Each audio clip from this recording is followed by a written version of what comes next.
For 10 years, I scrubbed grease off my hands with steel wool so she could keep hers soft. I paid $200,000 for her law degree while I wore the same boots until the soles fell off. I thought we were building a future. But the day she made partner, she looked at me with disgust and said, "Tyrell, look at you. You're a laborer. I'm a lawyer. We aren't the same." She was right. We weren't the same. She was a tenant, and she didn't know that I was about to become her landlord. The smell of ozone and burnt steel was my cologne. It clung to my clothes, my skin, the fibers of the driver's seat in my beat-to-hell Ford F-250. It was a scent that seeped into the upholstery and became a permanent part of the vehicle, a ghost of 1,000 job sites, a phantom limb of every structure I'd ever raised. It was the scent of progress, the perfume of a city climbing towards the sky, one welded seam at a time. For me, it was the smell of Bianca's future. Every 16-hour day I spent walking I-beams 50 stories up, the wind a howling banshee trying to rip me from my perch. Every shower where I had to use a pumice stone on my knuckles just to look halfway civilized. Every meal eaten out of a plastic container while sitting on a pile of drywall. It was all for her. It was an offering laid at the altar of our shared dream, a sacrament paid in sweat and exhaustion, in blood and bone-deep weariness. I was building her a throne, and I never once imagined she wouldn't want me standing beside it. I met her when I was 30, and she was 24. I just landed the first major contract for my own firm, Vance Construction. It wasn't a titan of industry yet, just a hungry upstart with a reputation for finishing on time and under budget. A reputation I'd built with my own two hands, nail by nail, rivet by rivet. The project was a mid-rise commercial building on the edge of the financial district, a squat, unglamorous concrete box compared to what would come later. But it was mine. I was still working the sites then, leading the crew by example, my hands on the rebar, my eyes on the rivet guns, because that's where I belonged. That's where I felt alive, the physical reality of creation, of turning lines on a page into a tangible structure that could withstand a hurricane, was the only magic I'd ever known. She was a paralegal at a small firm, delivering a packet of revised zoning permits. She arrived on a sweltering July afternoon, the heat shimmering off the asphalt in waves, but she looked cool and immaculate in a crisp linen dress, a leather satchel slung over her shoulder. She had eyes that didn't just see you. They assessed you, cataloged you, filed you away. They burned with an ambition I found intoxicating, a fire that mirrored the one in my own gut, just aimed in a different direction. She spoke about torts and precedents with a passion I usually reserve for blueprints and structural engineering. She wanted to be a corporate lawyer, one of the sharks in a glass tower, and I saw the fire in her and wanted to be the one who fed it, to build the furnace that would make it rage. She looked at the half-finished skeleton of my building not with awe, but with a calculated gaze, as if already picturing the kind of deals that would be made inside its future walls, the empires that would rise and fall within the confines of the concrete I was pouring.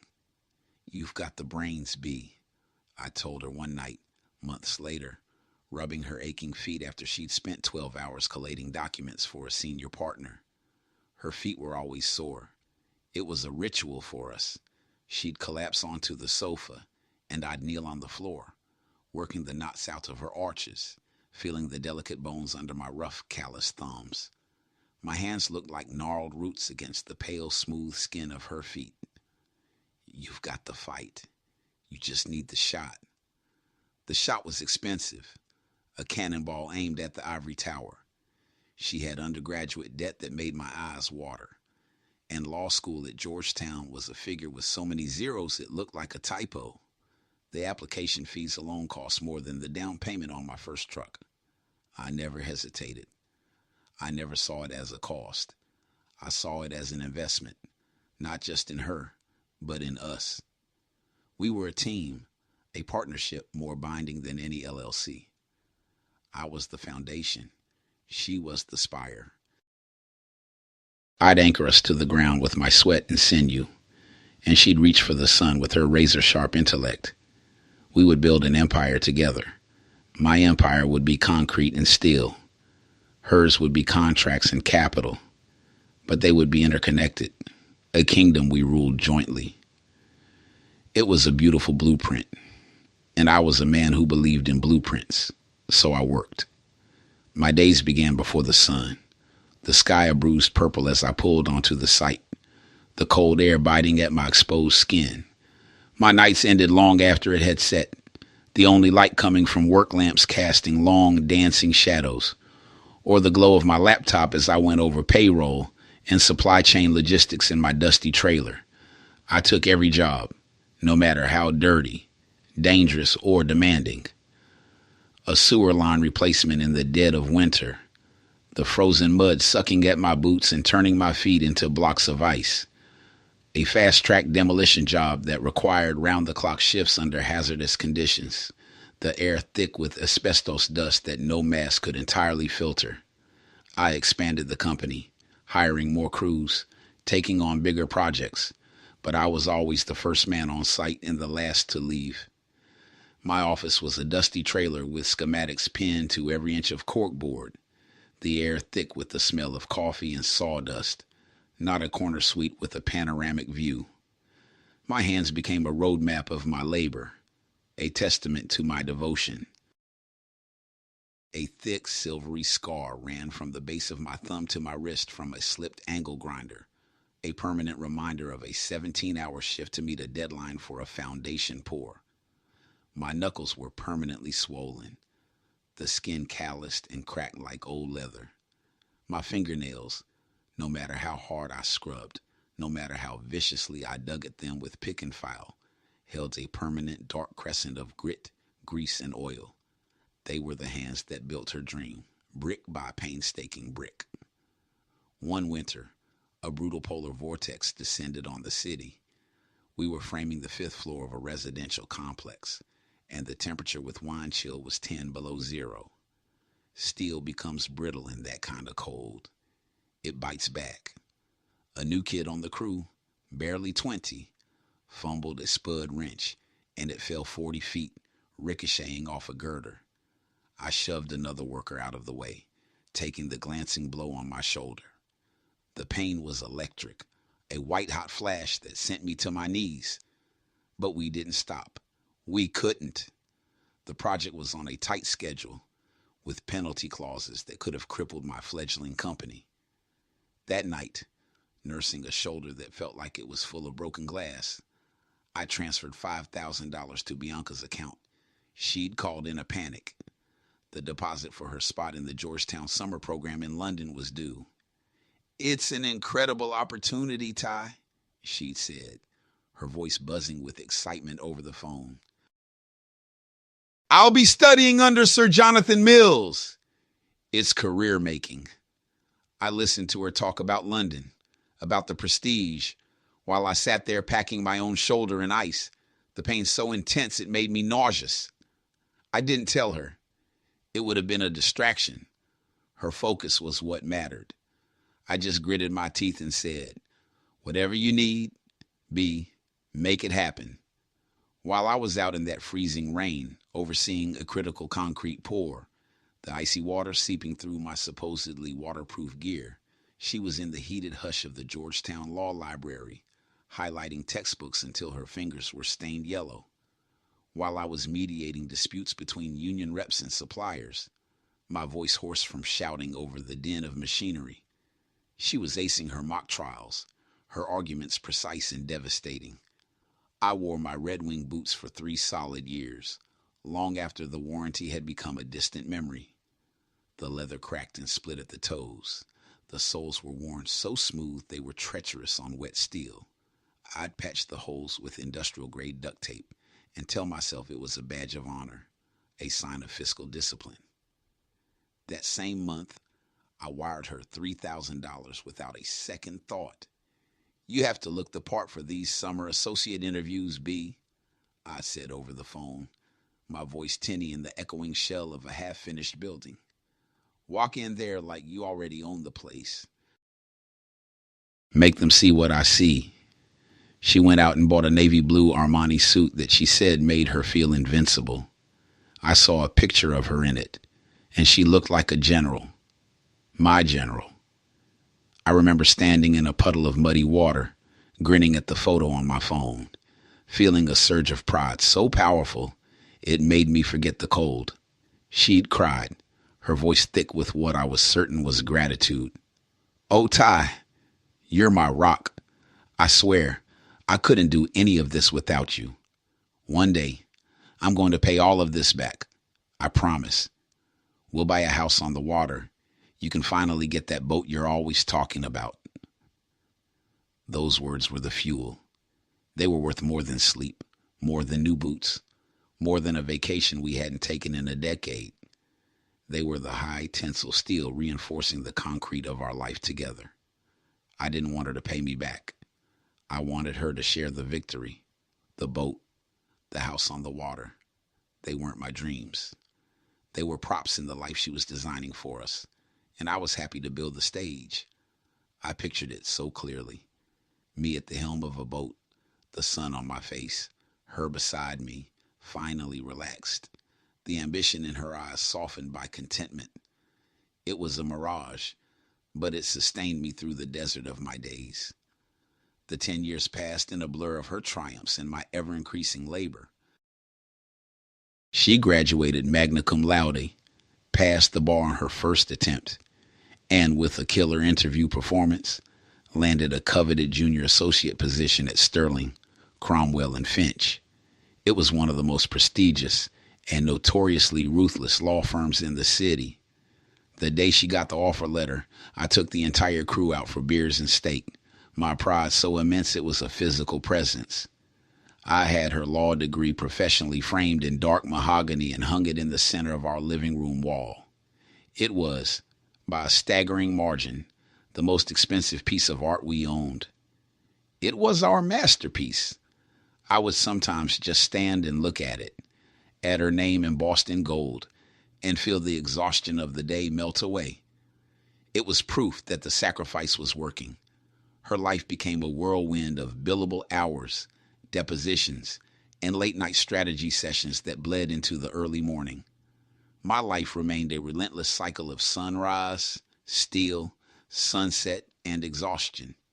We started to drift, two ships passing in the night, hailing each other from increasingly distant decks. She'd come home smelling of expensive perfume, something with sandalwood and entitlement, and wrinkle her nose almost imperceptibly at the scent of hydraulic fluid and metal dust that seemed to have permanently infused my clothes. She'd talk about senior partners and quarterly reports and hostile takeovers, her language becoming a dialect I barely understood. I'd listen, trying to keep up, but my mind would be elsewhere, still calculating load-bearing capacities and overtime costs for the next day's pour. Our conversations became her monologues and my tired nods. You should really get a professional manicure, Ty, she'd say one evening, her eyes not leaving the screen of the sleek new laptop I'd bought her. Your hands are a lot.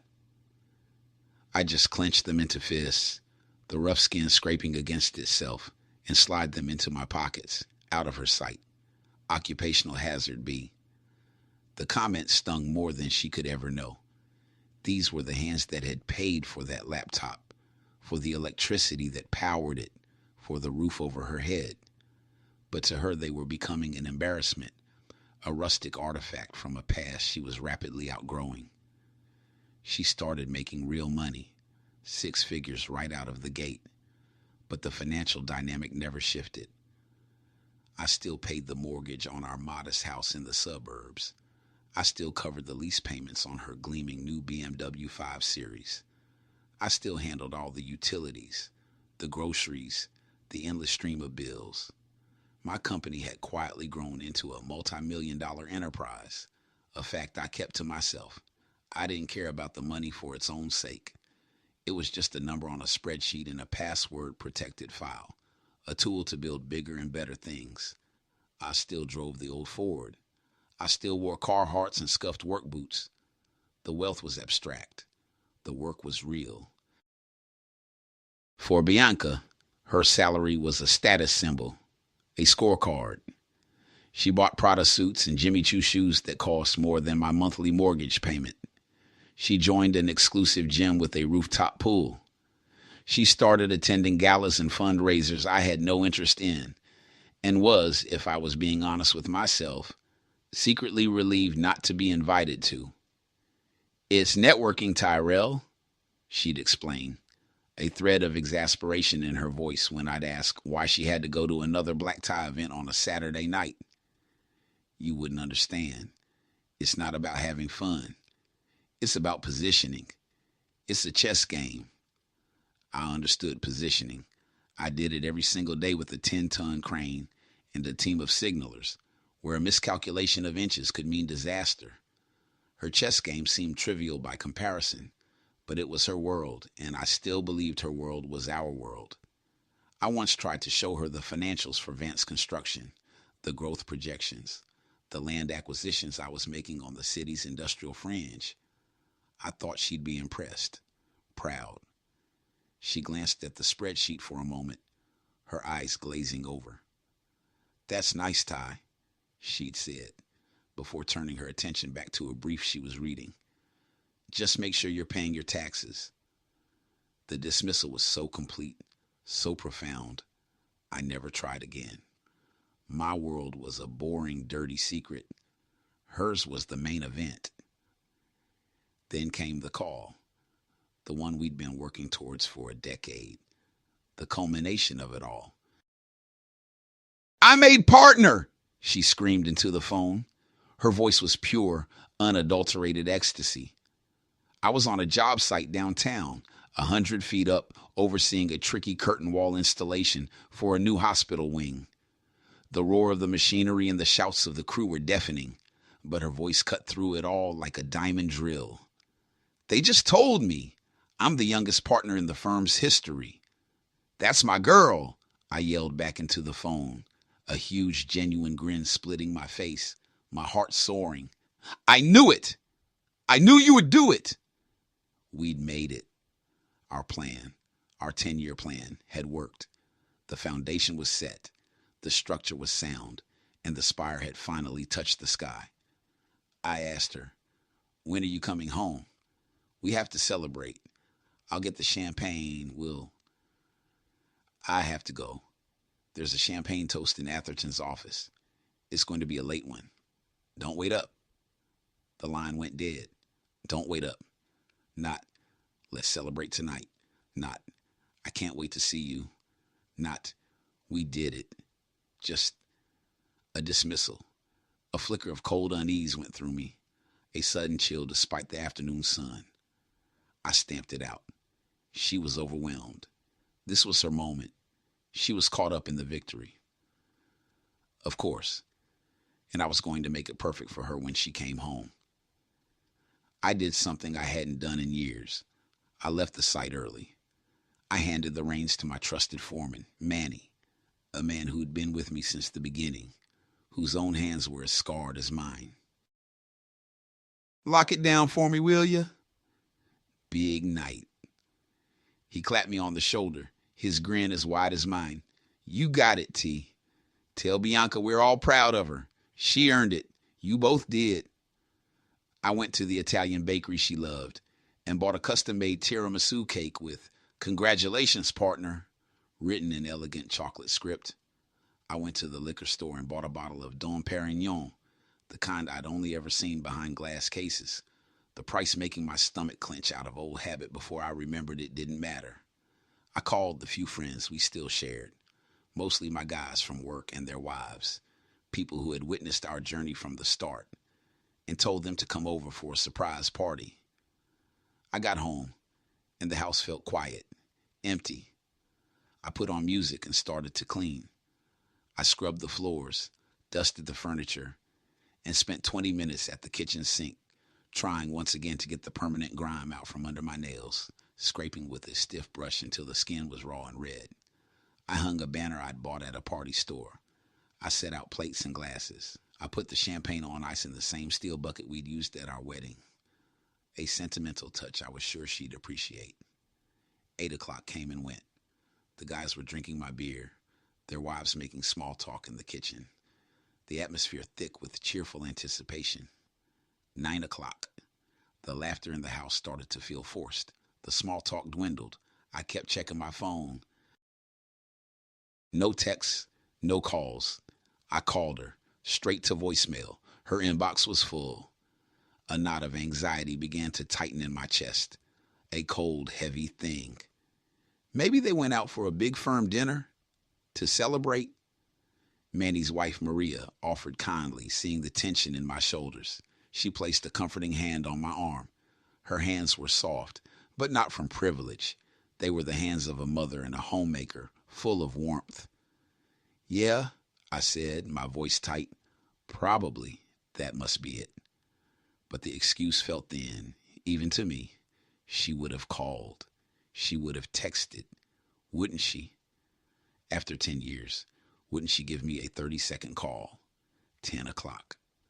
The party was dying a slow, awkward death. People started making their excuses, patting me on the back with a little too much force, pity shining in their eyes. Tell Bianca congrats for us, T. Big achievement, man. You must be proud. Each comment felt like a small twist of a knife. By 11, it was just me and Manny. The house was a wreck of half-eaten snacks and empty beer bottles. The festive atmosphere had curdled into something sad and stale. The banner drooped. Something ain't right, man, he said, looking at the untouched cake on the counter. The chocolate script seemed to mock me. I'm sure it's fine, I lied, the words tasting like ash. A cold dread was coiling in my gut, heavy and venomous. This wasn't right. This wasn't a celebration running late. This was something else. This was a choice, a deliberate omission. Her phone has that locator app, right? Manny asked quietly, his gaze steady. For when she works late and you get worried. I'd forgotten about it. I'd installed it on her phone years ago, after she'd had a flat tire on a deserted road late at night. My hands trembled as I pulled out my own phone, the screen seeming impossibly bright in the dim room. I opened the app. My thumb hovered over her icon. A part of me, a large part, didn't want to know. It was easier to live with the anxiety of the unknown than the certainty of betrayal. But I had to know. I pressed it. Her location pinged. A small pulsing blue dot on a digital map. She wasn't at the office. She wasn't on any route that led home.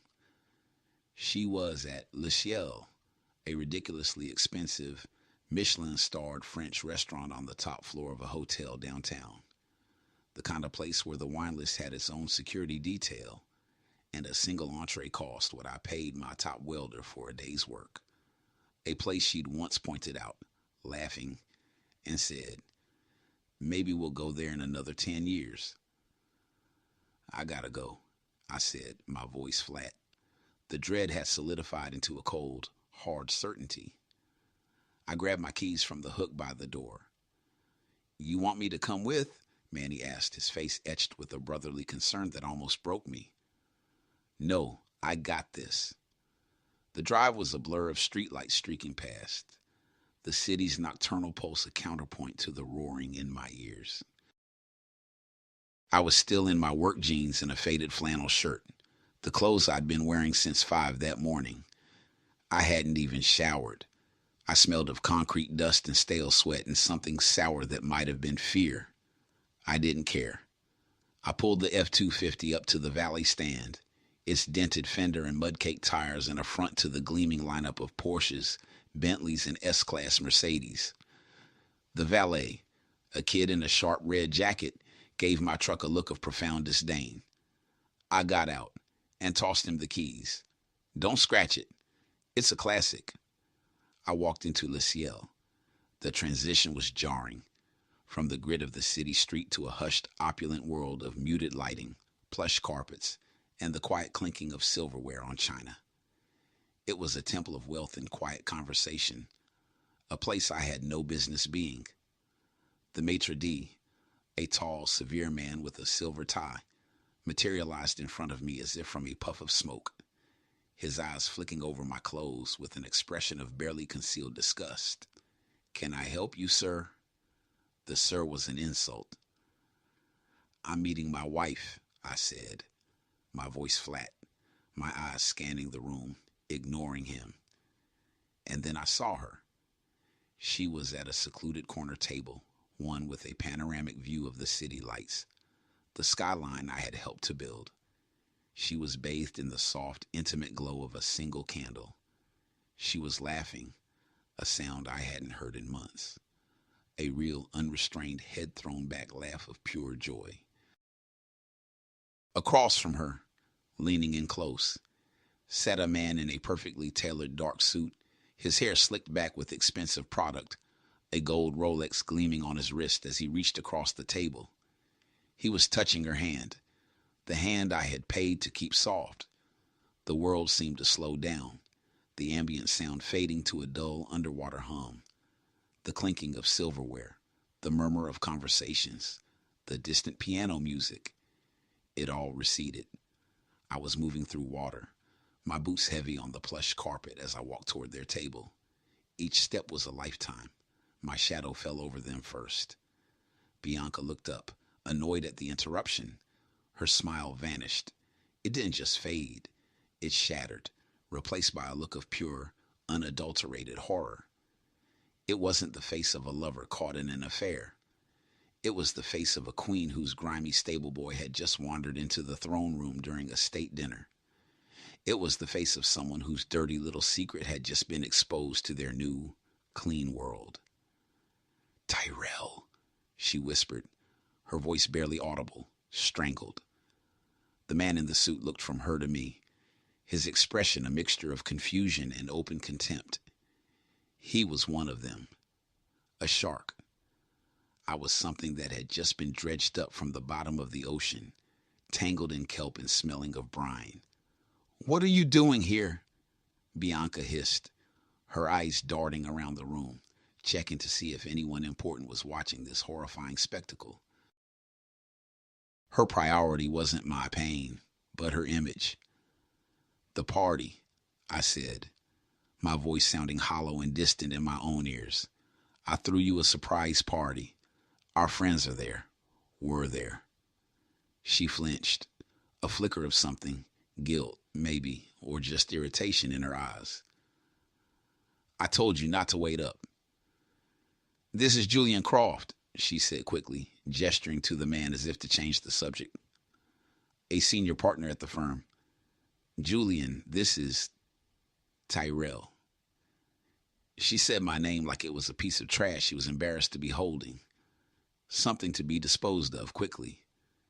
Julian gave me a curt, dismissive nod. He didn't even think about offering to shake my hand. He probably didn't want to get as dirty. His eyes raked over me, taking in the worn boots, the frayed cuffs of my shirt, the exhaustion etched on my face. It wasn't a glance. It was a judgment, and I was found wanting.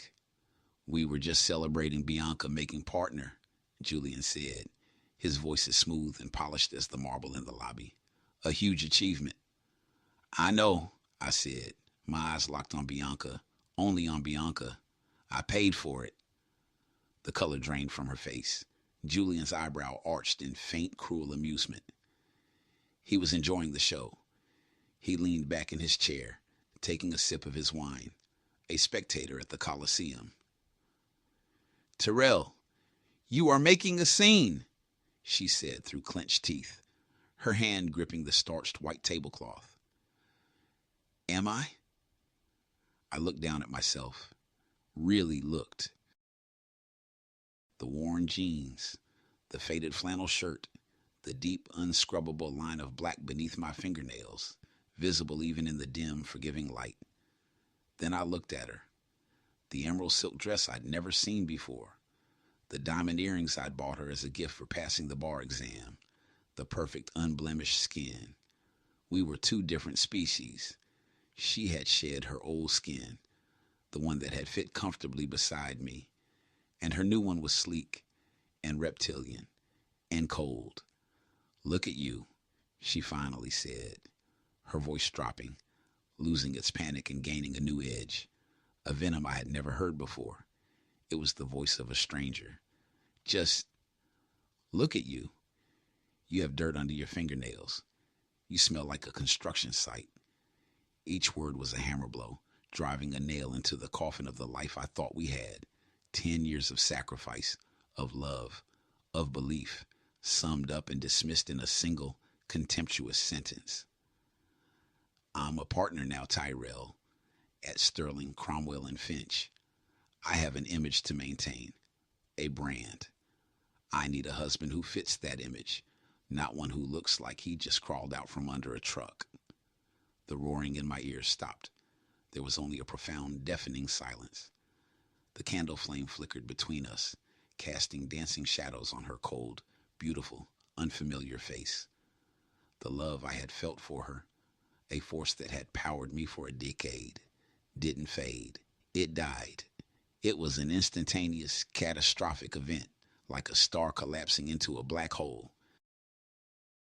In its place, something else was born, something cold and heavy and immense. You served your purpose, she said, her voice dropping to a chillingly calm whisper that was more brutal than any shout. You were the scaffolding. The building is finished. I don't need you anymore. We are done. Scaffolding. That's what I was. A temporary, ugly, utilitarian structure. Necessary for a time, but always destined to be dismantled and hauled away once the real building, the beautiful, permanent building, was complete. All those years, all that sweat, all that sacrifice. It wasn't an investment in this. It was a transaction, a long, drawn-out 10-year transaction. And I had just been informed that my services were no longer required. I didn't yell. I didn't flip the table. I didn't cause the scene she feared. The rage was there, a white-hot furnace roaring to life in my chest, hot enough to melt steel. But my life's work was about control, about containing immense pressure and force. I could control this too. I would forge the rage into something cold and hard and sharp. I just nodded. A single, slow nod of dawning, terrible understanding. The heartbreak was a physical thing, a fault line cracking right through the center of my being. But on the surface, I showed nothing. I became stone. I see, I said. My voice was steady. It surprised even me. Congratulations on the partnership, Bianca. I turned and walked away. I didn't look back. I could feel her eyes on me, and Julian's, and the maitre d's, who was now hovering with 2 large security guards. I walked past them, out of the restaurant, into the cool night air that felt like a slap of reality. I stood there for a moment on the curb, just breathing. The valet brought my truck around. I gave him a crisp $100 bill from the emergency cash I kept in my wallet. The look of stunned confusion on his face was almost comical. The drive home was silent. The city lights seemed harsh and alien. The house was dark and empty, the air thick with the smell of stale beer and cloying, uneaten cake. The banner, "Congratulations, partner," hung mockingly in the living room. I walked over to the cake on the kitchen counter. It was perfect, a beautiful, untouched lie. I picked up the heavy platter, walked it to the kitchen, and dropped the entire thing into the trash can with a dull, final thud. The next day, a motorcycle courier delivered a thick manila envelope to my site office. Divorce papers. She was efficient, I'll give her that. Ruthlessly so. Her lawyer, undoubtedly one of her new partners, had drafted an agreement that was swift and clean. She got the house, the BMW, and a significant portion of my declared income, which, as far as she knew, was the modest salary I paid myself as a foreman of my own company. She had never once asked to see the books. She never cared about the business, about the LLCs I'd formed, about the investment portfolios my accountant managed, about the strategic land acquisitions I'd been making for years. To her, Vance Construction was just my grubby little job, a noisy, dirty thing that paid for her dream. I didn't fight it. I didn't call a lawyer. I sat in the dusty chair in my trailer, the smell of sawdust and coffee suddenly suffocating. I stared at the signature line. This was the end of the blueprint. The whole structure was condemned. I took a pen, the cheap bic I used for marking up plans, and signed every single page. I let her have the house I'd paid for a dozen times over. I let her have the car. I let her think she was getting one over on the dumb, broken-hearted laborer she had married. It was a better strategy. Let the enemy underestimate you. Let them believe they've already won the war when the real battle hasn't even begun. I had my lawyer handle the rest. I never spoke to her again. I moved out of the house that night with a single duffel bag of clothes and my toolbox, leaving everything else behind.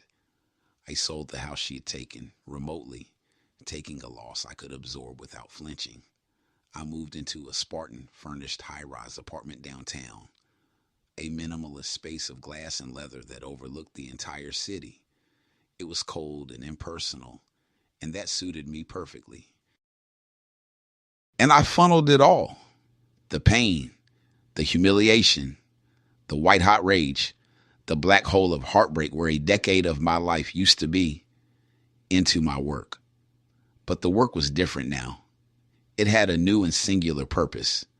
For the last 2 years, Vance Construction, operating under a subsidiary holding company nobody could trace back to me, had been working on the biggest project in the city's history, the Apex Tower, an 80-story monument of shimmering glass and black steel that would redefine the skyline. A marvel of engineering and audacity. My crews were building it. My engineers had designed the radical new support structures that made its height possible. My money, my real money, was financing it. I owned every single bolt, every pane of glass, every yard of concrete, every square foot of air rights.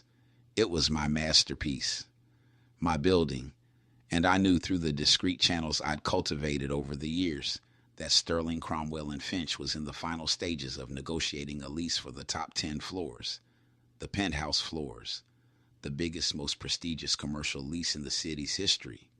It was the crown jewel they needed to cement their status as the undisputed kings of corporate law. It was Bianca's new kingdom, and she was about to find out her castle was built on my land. The 6 months after the divorce were the longest and most focused of my life.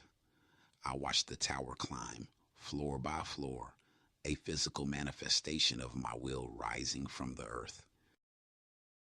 I stopped going to the sites. I let Manny and my other senior managers run the physical construction. I started running the empire. I traded my flannel shirts for bespoke suits. I hit the gym with a discipline bordering on obsession, trading the brute functional strength of labor for the cold, disciplined power of iron and steel. The calluses on my hands softened, replaced by the tough, smooth padding of a man who lifts heavy things for himself, not for a paycheck. I hired a tailor, a quiet, elderly Italian man named Enzo, who built suits like I built buildings, with meticulous precision, an obsessive eye for detail, and only the finest materials. He taught me the difference between a half-canvased and a full-canvas suit, the importance of the drape, the subtle power of a perfect shoulder line. A suit is armor, Mr. Vance, he told me during a fitting, his fingers adjusting the collar by a millimeter. It does not hide the man. It reveals his intent. I learned about watches, about shoes, about the subtle, unspoken language of power that Bianca and her kind were so fluent in. I became a scholar of their world, dissecting its codes and customs with the same intensity I once used on a structural analysis. I learned to speak it better than them. Manny watched the transformation with a worried eye. T, what are you doing? He asked one day, finding me in my new temporary office, reviewing architectural plans in a suit that cost more than his car. This isn't you. It is now, I said, my voice colder than he'd ever heard it. She said I didn't fit her image, so I'm creating a new one. He knew the whole story. He'd been the one to help me clean up the party debris. He'd been there when I'd come back from the restaurant, a ghost of the man who'd left a few hours earlier. He'd seen me sign the divorce papers without reading them. Revenge is a hollow meal, man, he said softly, his voice full of genuine concern. I'm not looking to get full, I replied, my eyes fixed on the schematics for the 75th floor, her floor. I'm just looking to serve the check. The day finally came. My permanent office on the 80th floor of the nearly completed Apex Tower was a vast expanse of glass and silence, with a panoramic view of the city that made the world below look like a toy set. My assistant, a sharp, impeccably efficient woman named Evelyn, buzzed my private line. Mr. Atherton and the senior partners from Sterling, Cromwell, and Finch are here, Mr. Vance. Mr. Vance. It still sounded strange to me. Most of my life, I'd just been Tyrell, or T. It was a name made of steel and leather, not polished mahogany.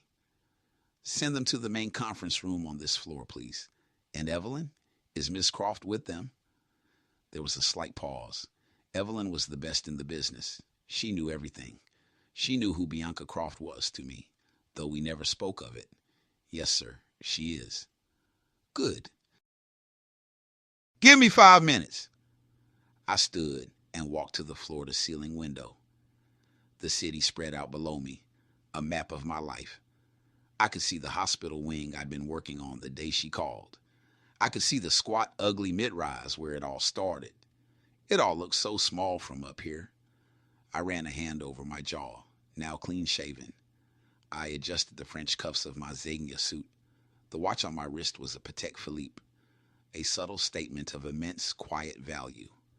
I looked at my hands. They were clean, manicured. The scar from the grinder was still there, a faint white line on an otherwise unblemished landscape, a reminder of the foundation this new life was built on. They were the hands of a chairman, a landlord. I walked down the long, silent hallway. The marble floors gleamed under recessed lighting. The air was cool and smelled of new leather and money. Through the smoke glass walls of the conference room, I could see them. A collection of the most powerful lawyers in the city, assembled around a black granite table that was big enough to land a helicopter on. Mr. Atherton, the firm's gray-haired patriarch, sat at the head of the table. And there, a few seats down, radiating success, was Bianca. She looked magnificent, confident, the absolute picture of a woman at the peak of her powers, laughing at something one of the other partners said, completely oblivious. She was in my building, on my floor, breathing my air, and she had no idea. She was a queen, holding court in a castle she didn't know was already conquered. The sight of her didn't spark pain anymore. It didn't spark love. It sparked nothing. She was simply a variable in a complex equation I was about to solve. I pushed the heavy glass door open and walked in. The conversation stopped instantly. All eyes turned to me. I saw confusion on the faces of the partners. They were expecting a reclusive, old money billionaire, some faceless developer, not a man of 40 who looked like he could still go 10 rounds. Then my eyes found hers. I saw her face. Bianca's smile froze, then shattered like dropped glass. Her skin, moments before glowing with health and victory, went from a healthy blush to the color of ash. Her mouth opened slightly, a silent O of utter disbelief. The blood drained from her face so fast, I thought she might physically faint. Her entire world, so carefully and ruthlessly constructed, was tilting on its axis and sliding into an abyss. The shark had just realized she was in a very small tank, and the owner had just stepped into the room. I ignored her completely. My focus was on the man at the head of the table. Mr. Atherton, I said, my voice calm and resonant in the silent room. A pleasure to finally meet in person. I'm Tyrell Vance. I extended my hand. Atherton, a shrewd old fox, recovered from his surprise in a heartbeat, standing to shake my hand firmly. His eyes were sharp, analytical, already reassessing everything he thought he knew. Mr. Vance, the pleasure is all ours. This is a remarkable building. Thank you, I said, taking my seat at the opposite head of the table, the seat of power. I'm proud of what my company has built. I let the words my company hang in the air for a moment, a seed of information planted. We are very excited about the prospect of moving our firm here. Atherton continued, all business. The lease agreement is, I believe, ready for our signatures. Almost, I said. I let my eyes drift slowly around the table, passing over the other partners, each one a portrait of power and privilege, before finally, deliberately landing on Bianca. She looked like a statue carved from ice. Her confident posture had collapsed inward. She was staring at me, her eyes wide with a dawning, sickening horror as the pieces began to click into place in her brilliant mind. Vance Construction, Tyrell Vance. The impossibility of it was warring with the reality of me sitting at the head of the table. The laborer she had discarded now owned the sky she so desperately wanted to occupy. There's just one small detail to resolve before we proceed, I said, my gaze holding hers, pinning her to her chair. She flinched as if I'd physically struck her. Atherton followed my gaze, a flicker of deep suspicion crossing his face. He was no fool. He could smell the blood in the water. And what would that be, Mr. Vance? I leaned forward, placing my clean, manicured hands flat on the polished granite surface of the table. I looked directly at Atherton, the picture of professional reason, but my words were aimed like a sniper's bullet right at her. I have a strict policy for my properties, Mr. Atherton. It's a personal rule, you might say. I don't rent to firms that employ people with demonstrably poor character, people who are disloyal, people who use others and then discard them like common trash when they've served their purpose. The silence in the room was absolute, so heavy you could feel it pressing down. The other partners were looking back and forth between me, Atherton, and Bianca, their expressions shifting from confusion to dawning comprehension. Julian Croft wasn't there. He had apparently moved to a London office 6 months ago. A small mercy, perhaps, or just a loose end I didn't need to tie up. My focus was singular. I'm afraid, I continued, my voice dropping to a cool, clinical, business-like tone, that the presence of Ms. Bianca Croft in your firm is a violation of that policy. Bianca made a small, strangled sound, like a gasp for air. Atherton's face was a mask of stone. He was a businessman above all else. He was looking at the biggest, most game-changing lease in his firm's history on one side of the scale, and a brand new junior partner on the other. It wasn't a difficult calculation. Mr. Vance, he said slowly, his eyes like chips of ice. Are you delivering an ultimatum? I'm stating a condition of tenancy, I corrected him gently. This is my building. These are my terms. Either she goes, or the lease is void. And I assure you, Mr. Atherton, I have a waiting list of other firms who would be delighted to take these 10 floors off my hands by close of business today. I sat back in my chair, the leather sighing softly. The move was made. Checkmate. Atherton didn't even look at Bianca. He looked at the senior partner sitting next to her. Mr. Davies, please escort Miss Croft to her office. Have her collect her personal belongings. Security will see her out of the building. Her access is revoked, effective immediately. It was brutal. It was corporate execution, swift and utterly without emotion, the kind of cold calculation she had always admired. Mr. Atherton, you can't, Bianca gasped, finally finding her voice. It was thin and reedy with panic. I can, Atherton said, his voice as cold as the granite table, and I have. You have become a liability to this firm. Now, please leave. Davies, a portly man with a nervous sweat on his brow, stood and touched Bianca's arm. She shook him off, her eyes wild, fixed on me across the vast expanse of the table. Tyrell, please. I didn't answer her. I simply picked up the heavy, gold-plated pen that was lying on the table and looked expectantly at Atherton. He slid the thick vellum lease agreement across the table to me. Bianca was being pulled to her feet now, stumbling, still pleading. Tyrell, we can talk about this. Please, don't do this. Don't do this to me. As they half dragged her towards the door, I finally spoke to her again. I didn't raise my voice. I didn't need to. My quiet words cut through her panicked cries. We are done, Bianca, I said, quoting her own words back to her from a lifetime ago in that restaurant. You served your purpose. The door closed behind her, cutting off her protest.